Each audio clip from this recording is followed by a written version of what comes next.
Welcome to the State of Mind Virtual Speaker Series. This series has been developed to provide education and support to youth, caregivers, and educators during this challenging time. This series is a collaboration between two local nonprofits, 1 in 5 and MindPeace, and various community mental health partners. We're glad you're here to educate yourself and to learn how to keep your brain in a healthy state of mind.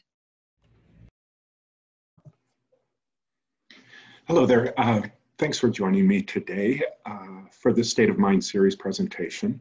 I'm very pleased that 1 in 5 and MindPeace have given me the opportunity to give this talk, and immediately I have to say it feels a little awkward.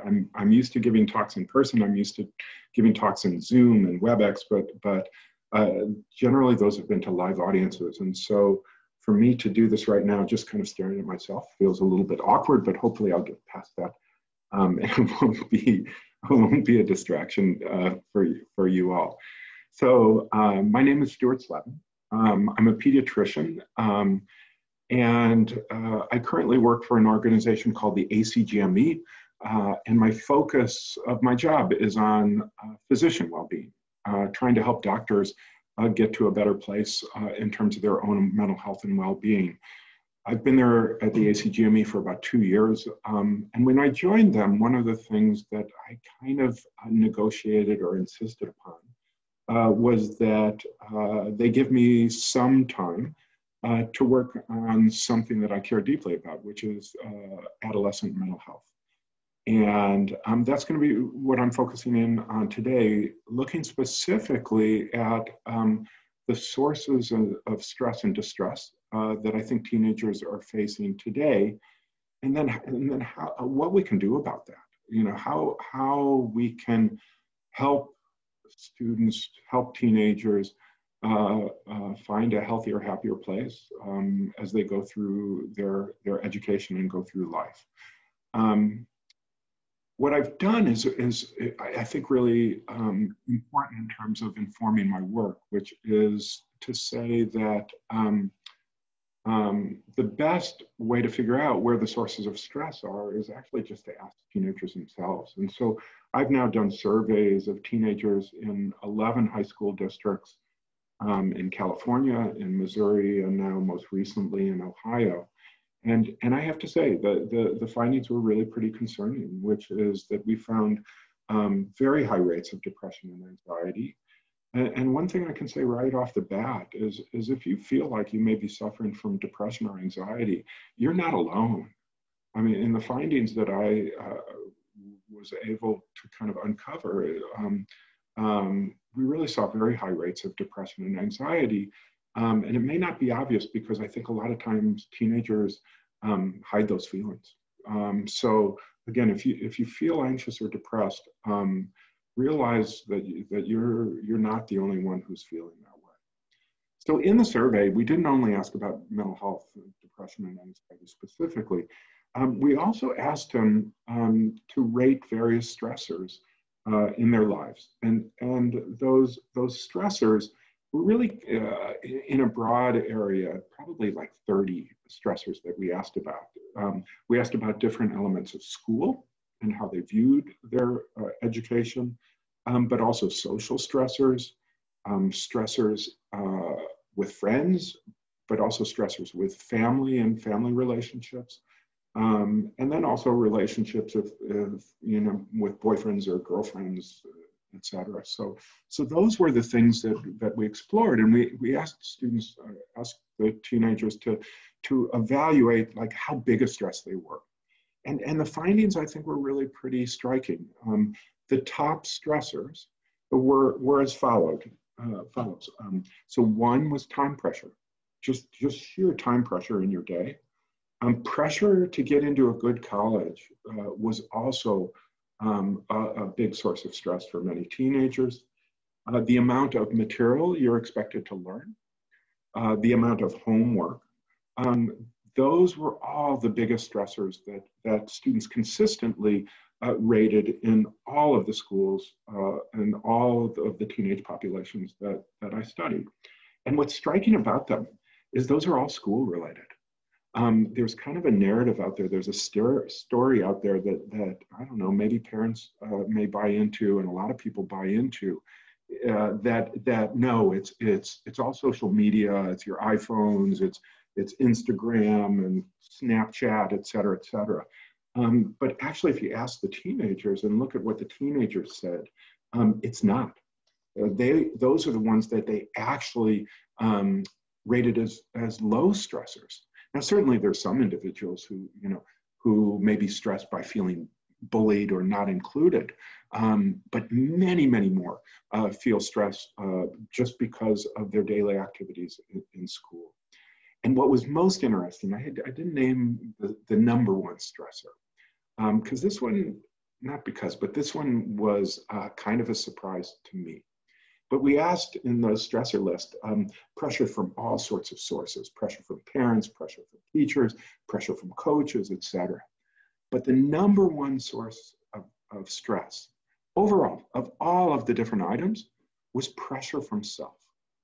Pressure from yourself was the number one stressor. And I think what's striking about that is the greatest pressure you feel is coming from inside your own head. So that pressure, doesn't just emerge in your head without other forces.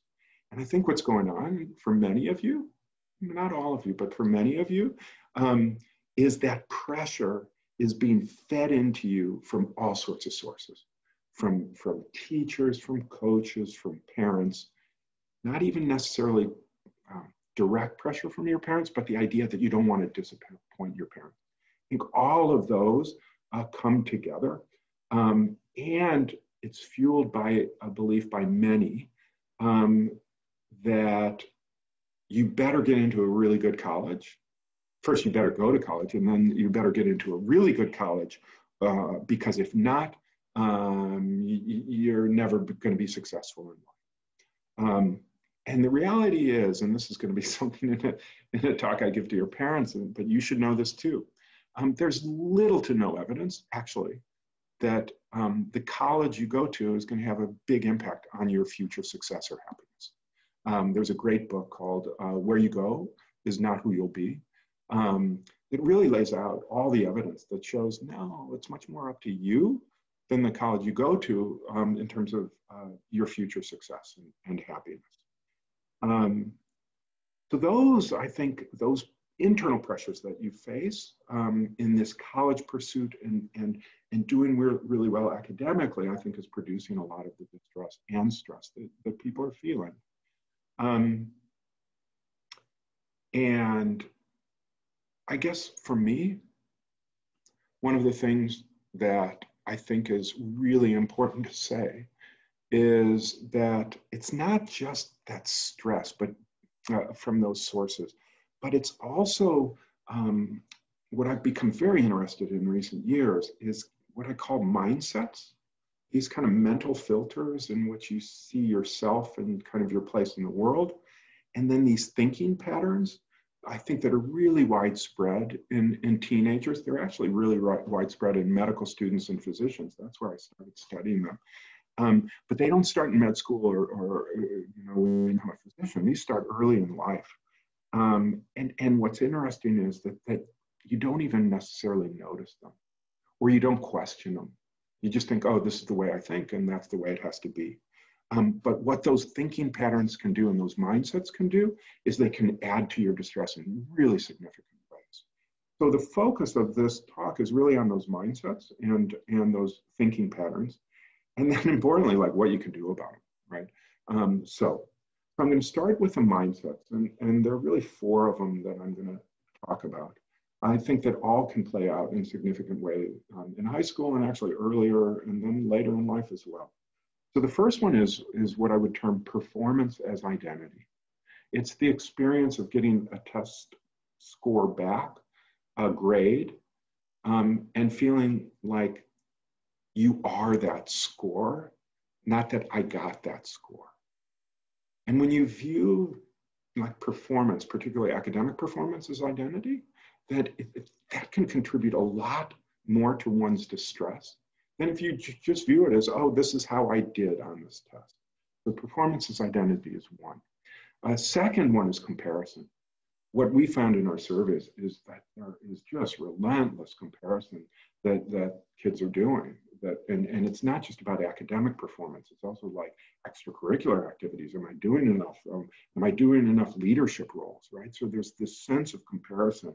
And an aspect of you, it's tempting to feel good about yourself only if you're doing better than others. So comparison is a big one.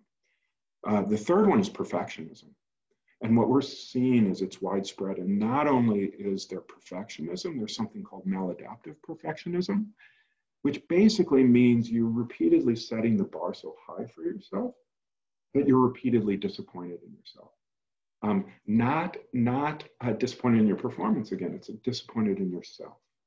And if there's a gap between what you want to achieve and what you actually achieve, that can produce significant distress for people. And then the last one is this element of personalization and self-blame, so that when things don't go well, when you don't score as well on an exam as you hoped, what we tend to do, and what teenagers especially tend to do, is just beat up on themselves. It's all my fault. How could I be so stupid? I should have studied harder. I studied the wrong stuff. And rather than kind of taking it in stride, or potentially thinking, that was a really awful test, and the teacher asked a lot of stupid questions that, how was I supposed to know that that's what they wanted me to know? So those are the four kind of mindsets that I think are really prevalent in high school students.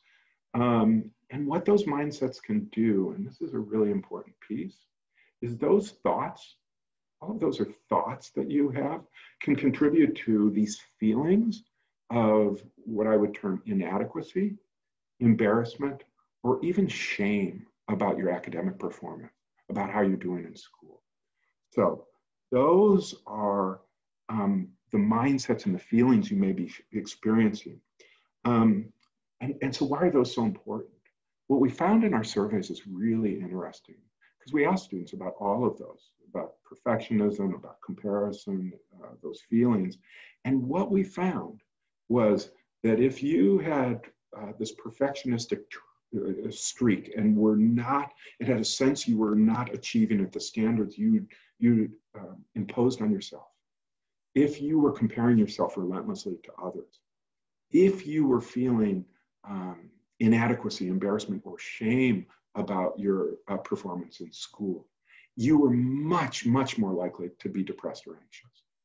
So what we're seeing, I think, is this connection between these thoughts and feelings, and that they may well be, they're definitely connected to depression and anxiety, but they may be actually contributing to the development of the depression and anxiety. And the problem, especially with depression, is as you get more depressed, those mindsets get stronger and stronger and stronger, and feelings of inadequacy, embarrassment, and shame can grow. So these mindsets, I think, are incredibly important contributors to distress that high school students are facing today. So those are the mindsets, and I think they're really important. But the other thing that I was talking about too is these kind of patterns of thinking, what I term automatic thoughts, or what's also called cognitive distortion. And basically, again, these are ways we process information without even realizing it. And what I'm going to go through is about 6 or 7 of them, just to show how they work out. There are a whole bunch of distortions, but I think these are the most common ones, and see if you recognize some of these as I go through them. So the first distortion or automatic thought is magnification. And that's taking one relatively small event and blowing it up into something really big. So, you have a quiz score that was less than you wanted, and you just you can't let go of it. It's causing you distress, it's distracting, etc. That's magnification. There's a second one called all or none thinking. Again, I'll give you an academic example. Let's say you're really hoping for an A in a course, and instead you get a B+. There are students who view that not as a B+, not view it as, oh, I did pretty well, sorry I didn't get an A. They view it as a failure. They view anything as less than an A as being a failure. Okay. And that kind of thinking can again add to your distress. Third one is overgeneralization, which is to take one event and think of, oh, this is a pattern of bad things that always happen to me. When actually it may not be the case. There may be some really good things in your life. Tunnel vision is kind of focusing in on one negative event and discounting all the positive things that exist in your life. And everyone has challenges in their lives, but everybody has good things in your life, and we tend to ignore those when we use tunnel vision. Fortune telling is a really interesting one that I saw with my daughters. I have 2 young adult daughters, but they had a lot of these distortions. Actually, my younger daughter, I jokingly called her the queen of cognitive distortions because she just had them all. And we had a relationship where we could kind of laugh about it. But she and her older sister did this a lot, which is predicting the future with certainty. You know, the night before big exams, they'd sometimes come to me and say, like, Dad, I'm gonna fail this exam. I know I'm gonna fail this exam. And I would say, like, wow, that's impressive that you can predict the future with certainty. You know, yes, that's fine. You can say that you think you're going to fail this exam, but given the fact I don't think you've ever failed an exam before, I think that is highly unlikely. And they would then say to me, no, Dad, I'm going to fail this exam. So my counseling skills, I think, were not so great back then. But it's predicting that a future outcome with certainty. We don't know the future. We may fear a certain outcome, but when we are certain about a potential outcome in the future, that can cause more distress. Mind reading is a social one. It's less about academics, but mind reading is, we oftentimes, you know, we think that we know what's going on in somebody's head. So, you know, let's say you're in school, you're walking down a hallway, you see a good friend of yours. They're looking down at the ground, they look up at you, they have a really serious face, they frown, they look back down and they don't say hello to you. Or, you know, you text somebody or you email somebody and they don't answer quickly. Where do we go? Is we often go to this place, oh, I must have done something to offend me. They hate me. They must be really angry at me. And like, that may be true. That is a possibility. I can't say it isn't a possibility, but there are all sorts of other possibilities that could be going on. You know, maybe they got in an argument with their mother or their father, and they just got off the phone. Or maybe they have a terrible headache, or maybe they're worrying about something and it isn't about you at all. But what we tend to do is we go to these outcomes with mind reading that are most kind of hurtful to ourselves. So watch for that distortion as well. And then the last one is and my daughters had a lot that I just kind of described, is disbelief if someone tries to talk you out of their distortion. So another distortion my daughters would say is, like, it was not unusual, especially for my younger daughter, Natasha. She would often go like, you know, if she was struggling in school, she'd be like, I'm stupid. And like, I'd say, Natasha, you're not stupid. Like, you're very intelligent. You know, you've done well in school. You're not stupid. But the out she had was always, you're just saying that because you love me. And it's really interesting. Sometimes we want to hold on to these distortions. We don't want to give them up. So notice that too, if people are trying to talk you out of distortions, that if you fight back. So now I have to say, after going through that list of mindsets and distortions, what I have to point out is, if you're like, oh, check, that's me, don't feel bad about yourself. These are incredibly widespread. And what I would do, actually, if you can, do it soon. Like, get a friend of yours to watch this video too. And then just go down the list and say, like, how about you? You have these, you have these, you have these. I mean, the surveys show that people have these. So I'm not basing this on guess. Our surveys of students show that these are widespread. And what you need to realize is these patterns of thinking aren't like some character flaw. They're not something that's wrong with you. You know, these have all been developed through your childhood into your adolescence as you're going through this environment. They're part of the human condition. And what's really good news, right? If I stopped the talk now, it'd be a pretty depressing talk. But the good news is you can actually do something about this. You can change your thinking. And there's there's a technique which I think is really perfect for this, which is called cognitive restructuring. Cognitive restructuring is just like taking your thoughts and changing them in ways that are more accurate and that serve you better. And it's really 3 simple steps. The first step is you got to notice your thoughts. You got to slow down and just like say, oh, wow, you know, let me take a moment about what I'm thinking. I'm feeling pretty distressed. I'm feeling pretty upset. What's like the story in my head that's helping produce those feelings? So you need to be able to slow down enough to notice. And that's hard sometimes because there's all this input all the time, school or social media, phones, etc. Right? It's coming at us all the time. So you need to slow down sometimes, especially when you're distressed, and say, like, what's going on? What are the thoughts? What are the feelings that are going on? The second step is also one that's pretty easy to do once you've noticed it, which is to look at your thoughts and try to label them. You know, so like, am I doing that magnification that Dr. Slavin talked about? Is it, you know, am I thinking in perfectionistic ways? Am I comparing myself to others? Right? To see those thoughts and kind of label them so that you can identify them with your thinking. Now, the third step, actually just those first 2 steps actually will help. Those first 2 steps will help. But the third one is really helpful if you can go beyond the labeling. And what it's about is this is where the restructuring piece comes in. It's to try to change your thinking. And there are a bunch of different ways you can do it. But I'm going to give you my favorite. And I think this usually resonates, at least with medical students I've talked to and physicians. And I think it will with you guys as well. And it's called the double standard. So let's say, you know, you had an exam in high school and you're with your best friend. And your best friend tells you, you know what, I really didn't do that well on the score, on this exam. I really thought I was going to get an A. I studied so hard, and you know, I only got like a B-. You know, would you say to that friend, well, you're stupid. You know, I don't even know why you're trying. You know, you just don't. You know, you're not smart enough. And now, you know, I don't know how you're ever going to get into a good college. Nobody's going to ever want you.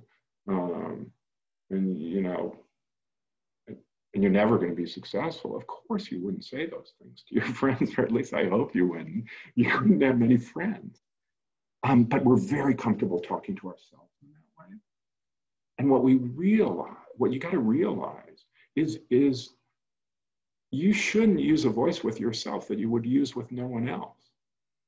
And frankly, it's not just that you wouldn't use with anybody else. If you had somebody else tell you those things, you're stupid, you're never going to make it, you might as well give up, you know, you're going to get into a crappy college, you'd be furious at them. But that's the talk we engage in all the time. And what you need to say is, no, I don't need to use that voice. And what's really interesting is when you start realizing you have the power, you have the ability to change your thoughts in ways that are much more accurate, frankly. I'm not telling you to try to deceive yourself, because honestly, these distortions are about deceiving yourselves in a really negative way. No, it's about looking at yourself with a little self-compassion in a way that's frankly much more accurate. And that's it. That's it. That's as simple as it can get. Now, I will say it is easier to describe. It's harder to do. It's not like now, flip a switch, you can do this, everything's going to be fine. That's not how it works. Because you have these patterns of thinking that have been there for a long time. And again, the goal is not to eliminate those thoughts of perfectionism or magnification, et cetera, et cetera. The goal is just to recognize them and to say, you know what? I can choose to think differently. That's it. A really important message, though, a couple before I go, and this is probably the most important, is if you find yourself in a state that you're trying to work on the stuff and you're working on this cognitive restructuring, but you feel like the hole is too deep or the place is too dark for you to do the work on your own, reach out for help. Talk to somebody at school, see a therapist. Don't feel any shame. People need help sometime in this work. And this isn't about like seeing a psychiatrist for like a year or something. There are therapy, approaches that build on these techniques and may only be like 6 visits or something like that, and you can make great progress. So no shame if you want to get help. So I think that's it. Before I go, just wanted to say thanks for spending time with me. I hope it's helpful. Be sure also to visit the 1 in 5 in Mind Peace website. There are a bunch of great resources there and more state of mind videos that may be of help to you as well. And finally, maybe most importantly, good luck to all of you guys in this journey. It's a rough road. And one of the things I have to say is that I'm going to be giving a talk, recording right after this, for parents, for teachers, administrators, coaches, drama teachers, everybody. And what I'm going to be talking to them about is, yeah, you can work on these individual skills, but we got to make the road easier. Honestly, the demands on you guys are too much. So you can kind of count on me to kind of bring that message forward too. And hopefully you'll all get into a better place. So best of luck to all of you. A pleasure being with you. Take care.